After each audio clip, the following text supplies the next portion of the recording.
So welcome to another episode of the Barron Report, where we talk about all things innovation in restaurant and hospitality. And today I wanted to kind of break down the topic of marketing wine. And this is a emerging topic in terms of marketing products and services at your restaurant or at your hospitality venue. And I thought, who would be better to bring on than Emily Wines, Master Sommelier and Vice President of Wine and Beverage Experiences at Cooper's Hawk Winery and Restaurants. So Emily, welcome to the show. Hi, nice to be here again. Yeah. So Emily, you've got a, first of all, what kind of triggered me to say, hey, we should have Cooper's Hawk on the show is the fact that you guys sent me a bottle of your special bottling and blend for the SAG Awards, which I thought was a great approach. Number one, I love the fact that you guys are partnered with the SAG Awards. I think that's a great approach toward partner programs. As we get into this, let's talk a little bit about you and Cooper's Hawk and kind of your role, wine experiences at Cooper's Hawk. What are you in charge of there? How does all that come together? Well, it is a pretty broad title. I do a lot of wine education, so working internally with our employees, making sure that they feel comfortable talking about wine, and then also doing guest-facing education, so talking to our guests and our wine club members and making them feel more comfortable with wine and really helping them embrace wine culture and just really being a part of celebrating wine that Cooper's Hawk is all about. Yeah, I like it. So the SAG Awards, the partnership, I'm going to open this right here, kind of get the packaging going. But the SAG Awards, when you guys came together with putting a package together, what was kind of some of the approaches that you were trying to attack with bringing a wine as one of the products for the awards themselves? Well, it really is kind of a natural synergy for us to have a wine like this at the SAG Awards because Cooper's Hawk is really all about celebration and about community. And we've always celebrated creative people in the culinary side, on the winemaking side. And what better way than to celebrate the creativity of these actors and the community of actors by being a part of the SAG Awards. So we were really fortunate to be a part of this program from 2017 to 2020. This bottling in particular is most special because we created it as a nod to the 25th anniversary of the Screen Actor Guild Awards. So you can see the great label that we did in honor of it. So we'll have magnums of this wine on the tables during the award ceremony, in addition to this being part of the after party, the People Magazine after party, and some of the other activities around the Screen Actor Guild Awards. Yeah, well, I like this little sentiment your CEO put on the back. So it says, "An artist's passion leads to great wine and inspired performances. Our artist's red blend is a tribute to all who have found their true passion." So that's cool that you got, and I think that is a great synergy of what you guys do in terms of a product that aligns really well with what the Screen Actors Guild is all about. So I think that was an interesting selection. Was that something your marketing teams kind of came together with in terms of selecting partnerships like this? It is. We know that people aren't just drinking wine around the dinner table. There's all kinds of cause for celebrating wine and drinking wine and celebrating creativity. So it was good to think about ways that we could partner with things and creative people and people that we like beyond just the food and wine world. Yeah. I'm going to have to kind of break this down into my lap here as I am interviewing you, but I want to get this open and actually try one of the wines, the taste itself. So when you look at building a program that is geared around partnerships or people that would be considered maybe brand ambassadors or influencers, how do you guys go about the selection process?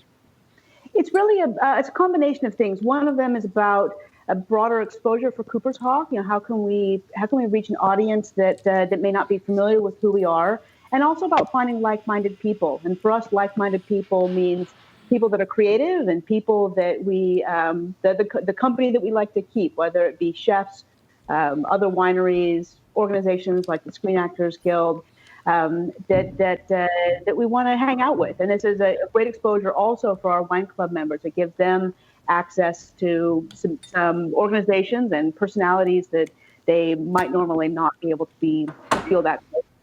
Right. So, yeah. With the is now, will you be at the SAG Awards? I will. Okay, I'm all quite right. excited about it. All right, great. So when are you going to be able to be there kind of as a true somm? So are you going to be actually talking a little bit about the wine itself, or is it just more of a hangout? It's a combination. So I'll be there not as a somm per se. I won't be there pouring wine, but I'll be there. You know, we will not only have the wine on the tables, but we'll have it at the bars. And so at break time, as all of the attendees are walking by our table, a chance to talk to them about Cooper's Hawk, allow them to taste some other wines as well. So we'll have this wine as well as our Lux Chardonnay, both on the tables.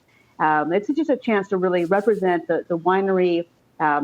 But also have a chance to hopefully get some great pictures of our bottle on the table and I in like the it. hands of some of these great actors, which Well, is a lot of fun for us to repost on social media. right. So let's break down the wine itself a little bit. Kind of talk to me Yeah. about the blend. What have you got here? So these grapes are all coming from California. It's a pretty broad blend. It's mostly Cabernet Sauvignon and Merlot and Cabernet Franc and a tiny bit of Syrah. So really going for a style that's big and bold, but also really approachable. We wanted a drink it now wine as opposed to a save it for later wine, because this is something that's going to be enjoyed in just a couple of days here. Yeah. So this is a really bold wine. Was that something that you guys were looking to try to achieve? Maybe kind of the whole idea of passion and the connection to kind of bold endeavors. What was the connection there? Because you could have went rosé this, Something. here. It was about making a statement. You know, it's the 25th anniversary, and so we wanted a wine that was a powerhouse, that had a lot of Right. weight to it, and structure and intensity, but also this softness and approachability. Again, because it's something that they're drinking right away. We wanted it to stand out. We wanted it to make a statement.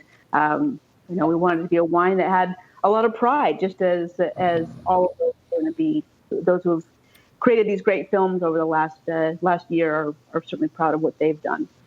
Great. Well, I love the taste. It's definitely one of those that I would do with maybe a beef meal or something in the Italian blend, for sure, like pasta or something of that nature. So it's a great pairing.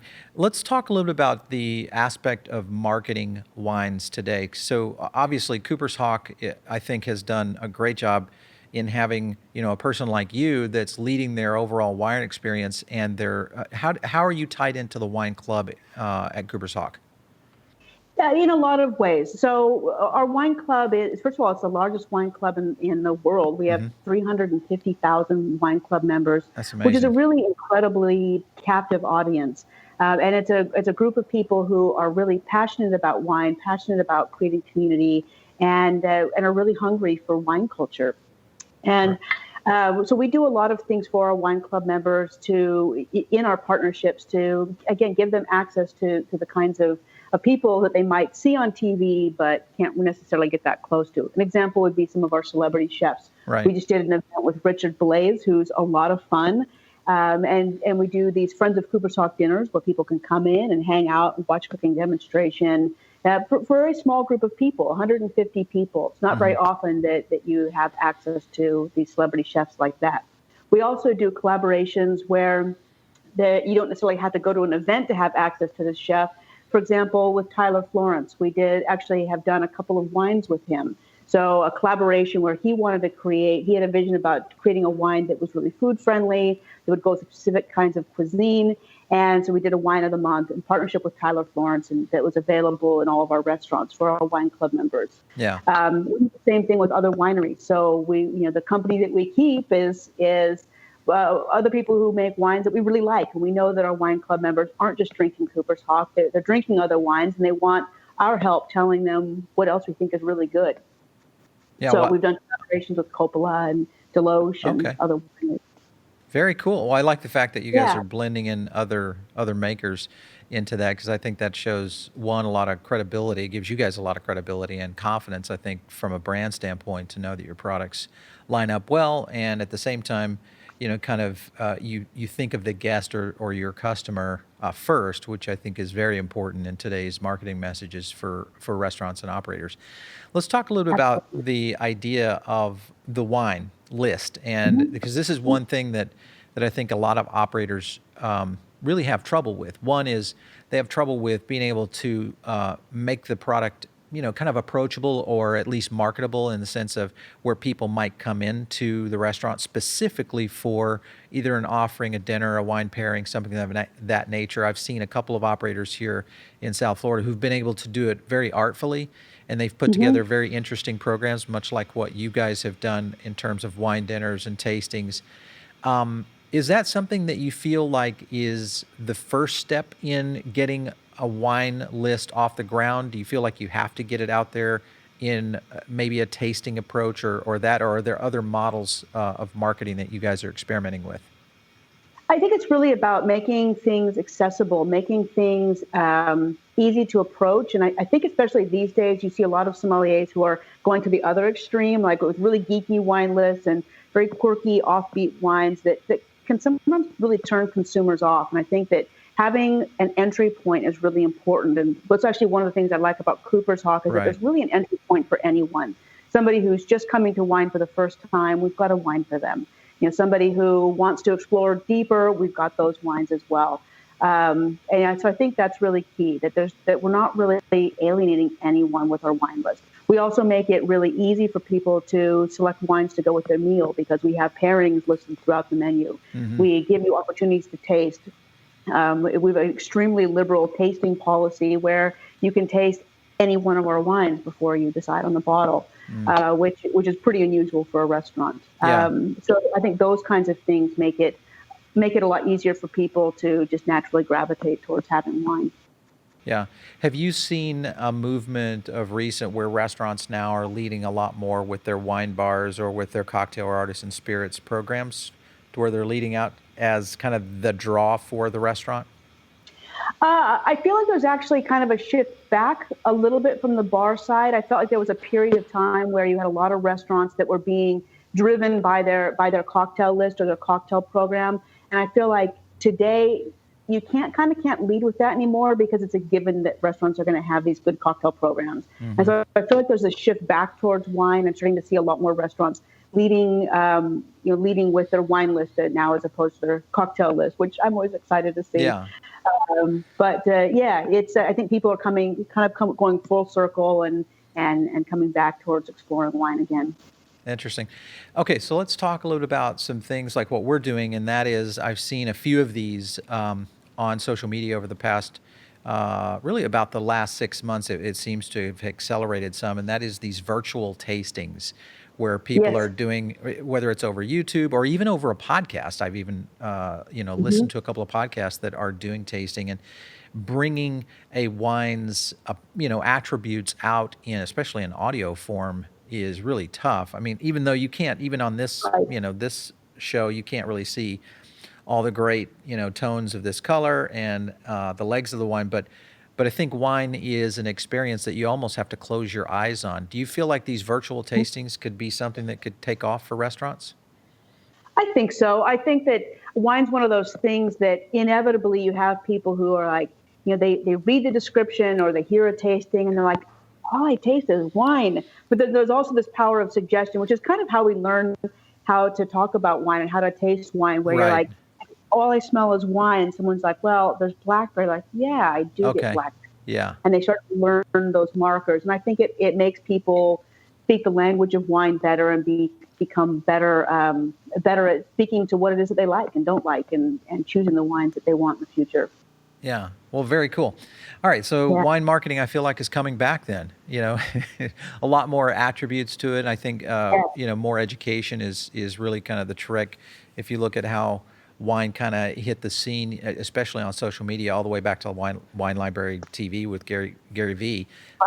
Right. I think that was the good genesis of being able to bring what you mentioned, and that is approachable wines to the masses, to where they could really kind of explore. What new things do you guys have going on at Cooper's Hawk right now? We have so much. Again, we're kind of branching out in our collaborations where as opposed to just collaborating with great chefs and winemakers, we're bringing in other collaborations like the SAG program, the Screen Actors Guild Awards, and also like the Potash Twins. We're doing a really cool brunch event with them with our wines. So looking at other ways that we can celebrate wine and experience wine that's kind of above and beyond just the straight restaurant or tasting room experience. Yeah, I love that. Well, you guys, of Yeah. course, have a lot of restaurant and wine bars here in South Florida. Any new markets that you're starting to develop? A lot. I mean, we have 6 new restaurants that are coming on in the next, by the end of the year, we'll have 6 more restaurants. Okay. I know that we're starting to look at some areas outside of our general market now, which at this point we're focused on the Great Lakes area in Florida, and a little bit on the eastern seaboard. Yep. We'll be looking at places like Arizona, which I think Okay. will be really great for us. Yeah, that's going to be an awesome. Well, and I love the fact that you guys have kind of blended the two together. You have two great strengths, both in the restaurant and in your wine program. Some congrats to everything that Cooper's Hawk is doing. And cheers to the Artist Blend. Thanks for stopping in today and giving us a breakdown of the... Absolutely. It's my pleasure. Absolutely. So thanks again, Emily. We will be hopefully have you guys on another episode here on the Barron Report, especially as we look into wine overall throughout the year. We're looking at the top breakdowns, obviously marketing. We're also looking at some of the actual producers that make these great products. So make sure and stay tuned here on the Barron Report for many of those. If you've not had a chance to check out some of our other shows on the network, make sure and reach out. You can just hit us at foodabletv.com, hit the shows tab, and we have a slew of new podcasts coming out, including a new show called Chef AF, which is with our host, Jim Berman. He'll be covering everything from the landscape of food to what's happening intimately with chefs in their restaurants. So make sure and check that one out. If you have a great idea for the show here today, maybe you have a guest or a topic you'd like us to cover, you can also reach out to us via email, which is just producer@foodabletv.com. And you can also hit me up on Twitter @PaulBarron. Just DM me. If I don't follow you, just tag me and I'll make sure to do so. And love to get your insights on what you think we should be covering throughout the year on the Barron Report. Make sure and stay tuned right here. Catch us on iTunes. Leave a review. We love those. And thanks for watching. We'll catch you next week.